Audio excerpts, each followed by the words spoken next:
Welcome back to another episode of Corralling the Chaos. Today, we're going to talk about something within your workflow that oftentimes is an afterthought, but certainly a critical component to executing on all the shows and events that you all do, and that is around logistics and our industry's heavy reliance on finding the right logistics company, making sure your equipment is going to arrive unscathed and in one piece, and most importantly, finding a carrier that is reliable and affordable and somebody that really gives your team confidence in knowing that the gear is going to show up on time and in good shape. And so to help us talk about that today, we have invited the co-founder and COO of Yoke Logistics, which is Josh Klebanoff. So thanks for joining us, Josh. Yeah, for sure. Thanks, Angela, for having us. This is awesome. I'm happy to be here. So thank you so much. Yeah. Well, tell us first, I want to know, how in the world did you start Yoke Logistics? I know you guys focus solely on the events and entertainment industry, which is a very important niche. So talk to us about kind of your journey to that. Absolutely. So like most, when I graduated college, I had no idea what I wanted to do. It's not just me. And I ended up in a couple different finance and mortgage jobs and was just completely miserable. And I was at the time in New York City scouring any job boards I could. And I ended up temping at a company called Tough Mudder, a global, at the time, huge event, mud run globally. And I temped for them for maybe 6 months. It turned into a full-time role. I was there for about 5 or 6 years, ended up being head of supply chain there, learned almost everything I know and taught a lot to myself by various mistakes and whatnot. And by being there, I really found that events and logistics and supply chain was the right place for me. Ultimately, ended up meeting my business partner, Rory, at that same job where we left and we founded Yoke. It's fascinating when you say Tough Mudder, so much comes to mind because that is, it's not just a race or a competition. It is a massive event that tours all over. So I even get a little PTSD from it because I've done one of those before, and I'm not very good at those sorts of things, but I have insane amount of respect for those that just live and die for that kind of tough mental competition. So, well, tell me about Yoke and how you all vary from other logistics providers, especially since you're focused on the events and entertainment industry. Like how does your company differ than some of the other ones out there? Yeah, absolutely. I think the way that we look at it, there's sort of 3 different buckets of providers within the transport space, right? So the first one is the massive public company conglomerates, C.H. Robinson, TQL, UPS, Coyote, all of those guys. And it's really tough to work with them in our specific business because you're calling into a 1-800 number, you're getting put on hold. It's really challenging to get updates. That's on one end. And then the other end, you have super high-end white glove folks who do a great job, but their costs are super, super high. And that's where we come in. We think that we've built this business by becoming a niche provider for the event space. And we're certainly not the cheapest, but we are not the most expensive by any means. We pride ourselves in answering any call or any email within 15 minutes, nearly 24/7 around the clock. That's how this industry operates. I want you to say that again. This is for all my friends out there who have been on a loading dock with 50 people waiting to unload trucks, and they cannot get a hold of somebody. Meanwhile, labor costs are going up, frustration, stress levels are increasing. So I want you to say that again about what you just said. I mean, listen, I've been there too, and that's the worst feeling that can possibly happen. And that's why Rory and I actually ended up founding this business, because when we were at Tough Mudder, we didn't have the huge budgets for the white glove folks. And we were in the middle of a field waiting on a truck, calling someone, where is it? And we had no idea. Even if somebody could just tell us, oh, it's 2 hours late, then at least we know and we can cut labor, or we could try to mitigate where we can. But the silence is completely unacceptable. So we pride ourselves in being transparent and responding, whether it's a good situation or a bad situation, around the clock. We've both been on the ground. We've been the people on the loading dock. We've been the people in the field on the stage waiting to get gear and production off, and the truck doesn't show. So that's why we know that this is important. I think knowing those stakes, having lived it, it's really important because not all logistics companies are created equally, right? They all cater to different types of industries. In our industry, when you've got a live event to produce and there are actual deadlines, there's never margin to be a day late. It's just not possible. And when someone tells you, oh, it's trucking, it's going to be there, it makes our blood boil through the roof, because that's not the case for entertainment. That's not the case for events. Every single person on our team, two things. One, every single person on our team has some type of affinity with either music or live events. That's their passion. That's what they want to be in. So that gives them the drive and the motivation to make everything as perfect as it can possibly be. Alternatively, we require every single person on our team, no matter what level you're at, to be on a job site for a load in or a load out at minimum once a year. Because it's very different to see what you're doing on a spreadsheet or behind a computer versus getting boots on the ground. So anyone who's new at our company and they come in into work, they're here for 3 months, 4 months, whatever, and then they go out to a job site and they come back, their eyes are huge. They're like, I get it. And we think no matter how much money it costs us, that is an invaluable experience for every single person on our team to know what it's like for our clients to be in their shoes. Yeah. Serving with empathy is such a big deal. If you can empathize for the position they're in and have lived it, it's really hard to serve them in the best capacity. 100%. And the icing on the cake and why we really got our start, and Rory really prodded me, was we have to do this, was there was an event for Tough Mudder in Atlanta, and it was Saturday morning event, gates at 5 a.m., and the merchandise truck that was supposed to be there on Thursday wasn't showing.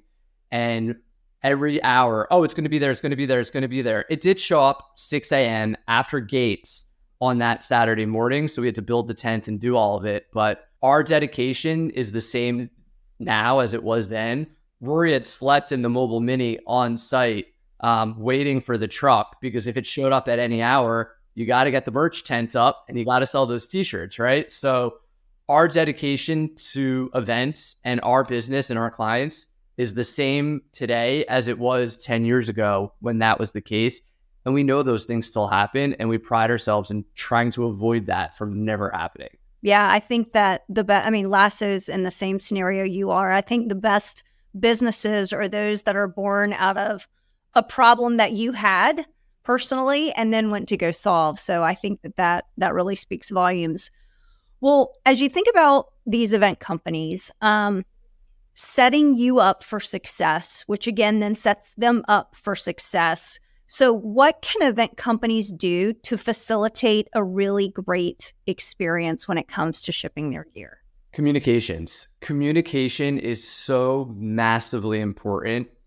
It does sound a little silly because on a lot of calls like this and a lot of these types of conversations, we always go back to it. At our postseason recaps and our preseason kickoffs, we always talk about comms. And it's something that when you're in the middle of August, in the height of the event season, it goes out the window. And that's when things can start to get a little bit crazy. So to make things better, we really rely on our clients to give us all of the details on the front end that they possibly can. And that can mean a myriad of different things for many different clients, right? So if there's clients that are out on a tour, give us the schedule beforehand and we'll work on the back end to organize everything as possible. If there's clients that are doing one-off shows, or they're loading gear onto a cruise ship, or if they're loading gear into the middle of Iowa for a festival, let us know when, let us know where, let us know how. Those are the key components that we need to appropriately service your gig to make sure everything is on time, safe, and on budget, because those are the three things that are the most important. What about lead time? How important are lead times for you all? And do you have recommended lead times, kind of best practices?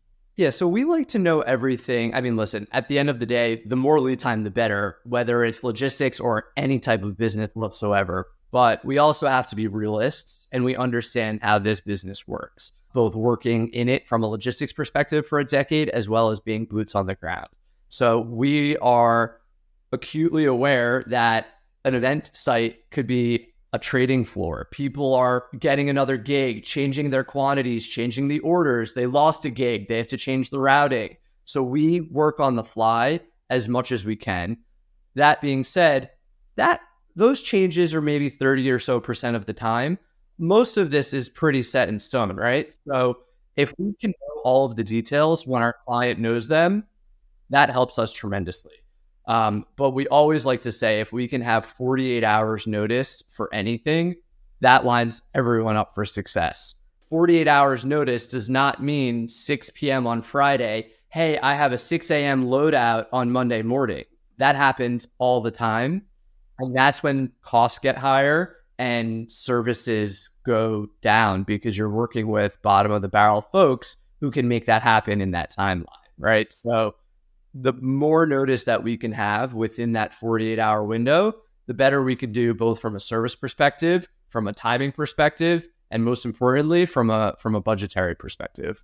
We have one of our largest clients that does touring, and they set up for large-scale concerts throughout the summer. They do 200 shows a year, and we try to route everything together to keep the mileage as low as possible, right? That mitigates risk in terms of like what you mentioned, breakdowns, and it keeps costs down. But there's always a few times throughout the schedule, throughout the summer, where everyone sort of has their fingers crossed and says, this is the pinch point. This is what has to happen. We plan for it, right? So we say, in a perfect world, it's going to take you 49 hours to get from A to B. We'll plan a team driver. We'll have 2 drivers in that truck. They'll drive the whole time. They're not going to stop. But we have to be realists too. And we have to communicate back to our client and say, listen, Google Maps might say that this is 55 hours or 49 hours, but we have to consider the fact that these guys are in a truck. They have to stop for fuel. They have to eat. They have to go to the bathroom. They're humans. So we'll work with our customers to realign what those expectations are to be realists. And in those tight terms, that's when our team really shines. And we track nonstop and give updates every 4 to 6 hours to make sure we're on track. And the second something goes awry, we're going to communicate that to the folks on the other side, so that, like what you were talking about before, Angela, if you have 50 people on a loading dock waiting, where's the truck? Where's the truck? If they know that truck's going to be late 5 hours before it's late, you can cut labor. All of a sudden, you're going to save yourself $1,000, $1,500 an hour to push that call time back. So there's things that can be done, but ultimately communication is of the utmost importance. Yep, makes sense. So you mentioned cost a few times in there. What are some of the various areas that really kind of drive higher logistics costs? And how can these companies better manage that to minimize the higher costs? Yeah, so it's a lot of this is routing, right? So I mentioned we want to route as efficiently as possible to keep the amount of miles that we're driving down. There's a lot of creative ideas that our team will help any of our clients come up with to think outside the box to reduce costs. There are things that are going to impact them, of course, right? So team drives, right? Like if you have a really tight turn, you could expect your costs on that specific shipment to go up roughly 30%. Major weather events, Hurricane Milton, Hurricane Helene, those are going to have huge cost impacts across the nation. Even if it's an isolated event just in Florida or on the Gulf Coast, that's actually going to have an impact of what's going on in California due to things with the port, so on and so forth. There are some things that are a little bit out of our control. International trade, right? So what's going on with overall relationships between the US and China? What's getting imported? How is that impacting? We'll always have a pulse on that so we can communicate it to our clients. But those things will have impact on costs. The biggest thing that we can have in our control that has an impact on costs outside of routing, because a lot of times there's no alternative. If it has to go from A, it has to go from A to B. It is what it is, right? But the biggest thing are the 911 calls. One, the warehouse forgot to load one road case and we need a Sprinter van to get it out immediately. automatically that's $1,800 down the drain because we didn't cross-check that flatbed before it left the shop. That happens a ton, right? So the other thing I mentioned a little earlier is that Friday at 6 p.m., hey, we have loadout at 8 a.m. on Monday. You guys knew you had loadout for, 3 weeks.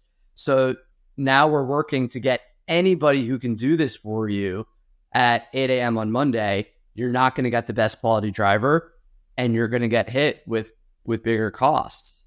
So those are the biggest pieces that we can squash. And some of that too, as far as costs go, some of our clients' communication can be a challenge, especially when the folks scheduling everything are on the road for 325 days out of the year. So they'll just give us a spreadsheet in the beginning of the year and say, Yoke, hey, here's our 45 events we're doing. Can you figure out a way to just like annoy the crap out of us to get the details you need? And that's what we do. So we bake it all into our schedule. Hey, we know you have ACL. We know it's a 2-weekend show. We know you guys usually load in 4 days before show. We're going to bug you 10 days before show. Where's this coming from? Let's go. Let's get a plan together. And then it becomes win-win, right? We would far, far, far rather charge our clients less and have them be less stressed and figure it out and have a better end result. Because at the end of the day, it doesn't matter. Everyone's a partnership and we're all in this ridiculous events business together. So like you said, I mean, help us help you. You help us, we'll help you. That's what it's all about. It's all a partnership. And all we want to do is just create things to be easier, more cost effective, more efficient for our customers. So how do you see, when you talk about easier or more efficient, how do you see technology playing a part in kind of assisting and facilitating those outcomes that you just mentioned? Yeah, tech is huge. And I'm so grateful that we met maybe around a year ago or so and started learning more about the LASSO platform. It's funny, Yoke invested a ton of money into a somewhat similar platform. And we tried to build something to really enhance our tech offerings. And it ended up, unfortunately, becoming a write-off because we couldn't get it to where it really needed to be. The way that the world can change within our industry with technology is so drastic, right? Because I talked about that guy that's on the road for 320 days a year. He can't keep up with emails and spreadsheets and 18 different documents and 30 different suppliers while managing his internal staff, his 1099 staff. It's just not possible. So as technology evolves and hopefully more and more of our customers start to leverage platforms like LASSO or exclusively LASSO, it allows them to keep all of this information in one place. And we talk about communication. Technology is something that can really be leveraged to enhance those comms because it can be a two-way street via one centralized platform. And I just mentioned ACL. You can build these tech platforms to say, hey, company A, hey, transport company, ACL is coming up in 10 days. You haven't filled out anything in here about it. Where's the gear coming from? Who's on site? What's your flight information? Do you need a forklift? All of these things, the opportunities to leverage tech in the entertainment world are endless. Is there a cost for technology? Absolutely. But is there a massive ROI? It's huge. And we talk about those 911 trucks that are going to be higher costs and a team driver because the load's sitting on the dock on a Tuesday and we forgot to talk about it until Wednesday. So there's a 30% increase that was avoidable. The more and more technology comes into play, the more we can reduce the human element, because at the end of the day, we're all people. We're all really busy people working at 1,000 miles per hour. And if we don't have a little bit of something of a crutch, that could be something like technology, we'll all explode. So I think the introduction of tech into this space has an endless amount of opportunity. Yeah, it's like in our industry, I feel like there are those that are very open to adopting technology. They're very innovative. They're the pioneers. They see a future. And then there are those that are still married to their spreadsheets and are scaling by adding headcount.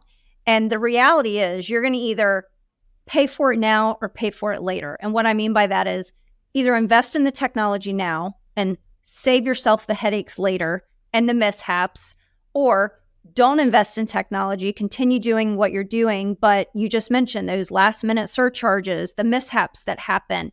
You end up paying for it later 10 times more versus being tech enabled. So I think that's just a shift that we're seeing in the industry where more and more people are learning to adopt technology, not because they want to, because they have to survive, to be a company people want to come work for, to be a company who's cutting edge, to be able to sell your services, you need to be tech enabled. And so I love that logistics companies, specifically like Yoke, are now tech enabled versus the old school way of calling and everything being manual and not having any tech enabled aspect of the process. I think it's just really important. So it's fun to meet another company who's also kind of cutting edge and really kind of leading the industry in that direction to say, I know it's scary. I know you love your really complex spreadsheet that you spent 10 years building, but this is the way we're going to go, and here's why. And so it's really helpful to kind of have other companies like you all out there who are innovating in that way. Absolutely. And I think some of the troubles and struggles that the event industry works with in regards to enhancing tech throughout our field is we're a very old industry and it is massively relationships based, like most industries, right? But when I say relationship based, I mean there's a guy who knows a guy and picks up a phone and the job gets done. And that's how those people have operated for 20, 30, 40 years in this world. So to get that person to get out of his phone where it says Josh shipping guy and call him and make this happen, he's got to work on his computer or on his iPad or whatever it might be to convey this information. So Josh shipping guy doesn't only know it, but Rebecca in accounting also knows what's going on. So there's no surprise when an invoice comes through. And it's just such a good way to streamline everything. But I do think one of the biggest struggles that we see right now in the entertainment space is an antiquated business and folks who are so used to operating in this capacity. So to change that, it's sort of a little bit like a changing of the guards. To change that and get them more accustomed to tech is one of the biggest challenges. And we see that too with a lot of our clients. They just, hey, will you work off of this shared sheet or whatever it is? Oh, no, we'll just keep doing it the way we're doing it. I'm like, okay. Like you mentioned, you're going to pay for it over and over again. Nah, it's cool. Like we don't want to do that. I'm like, at some point you're going to have to. That's right. You don't go kicking and screaming. There's an easier way. So, well, I want to wrap up with, I'd love to hear if you have a story that you can share when something went really wrong for an event, and what did you and or your client learn from that? I think you probably know. After being in events for a while, I've been doing this for a little over a decade. Problems happen.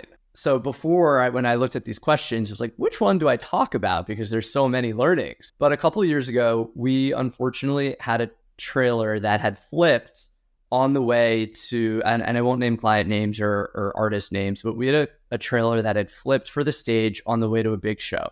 Things happened. The driver took the on-ramp too fast, and the trailer tipped. Knock on wood, the driver was okay. He walked out unscathed. The gear, however, was not. And this was, of course, one of those, like you mentioned before, Miami to San Francisco, no room for error. What did we learn? There always has to be some type of either A, contingency plan, or B, equally as important, access to contingency gear, because things are going to happen. So what happened in this instance? The trailer flipped. Our first immediate reaction was check on the driver. Is he okay? Our second plan of action is communicate to the customer, let them know what's going on, and work together. It has to be about teamwork in building a solution that is a win for everyone. So what did we do? We located the gear across North America. We found it in Canada, had to cross border, get it to the job site, had welders on site for 3 days, 24/7 around the clock, re-welded the gear, built the stage, got an engineer on site to give final sign off because everything was in different condition. Down to the wire, we got the green light and the show happened, and the artist never knew. it all comes together. And like you said, the show must go on and everything seems to happen. Certainly a stressful time, but the big learning about that is teamwork. Like you mentioned before, you can't reach them on the phone. You can't reach them on the phone. You can't reach them on the phone. Our team will never hide behind a problem. Transparency has to be the number one thing in this business. Events are stressful and they have to be about teamwork and people working together. The immediate thing that we want to check on is safety and B, communicating with the client and figuring out a game plan together, because working together, you'll get to an end result way better than just being siloed and someone hanging up on you and say, that should have never happened, figure it out.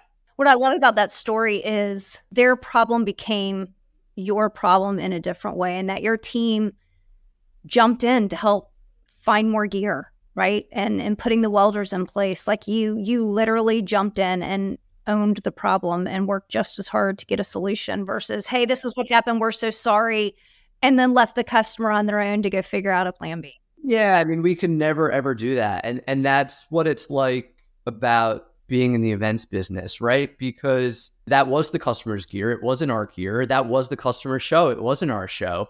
We're not making money. And if anything, we're losing money and time by helping solve this. But that's what we have to do. That's what you got to do. We had another job. This is a much different situation, but we're working on the PGA Tour, and our client had a last minute truckload of flowers from a specialty flower shop to line. It was tenting, and they wanted to line the tents with flowers. And the driver put the straps in the truck, and one of the straps shifted in transit. Not tons, but one row of the flowers with pots shifted and shattered. Instead of the delivery going on and saying, oh, sorry, but you have 20 other planters, at least it's just 10. We had 2 ops associates on the phone, pounding the pavement, calling the Yellow Pages in Austin, Texas, finding a florist who can make those very, very similar arrangements same day. We just paid for it, got a separate delivery, got them there.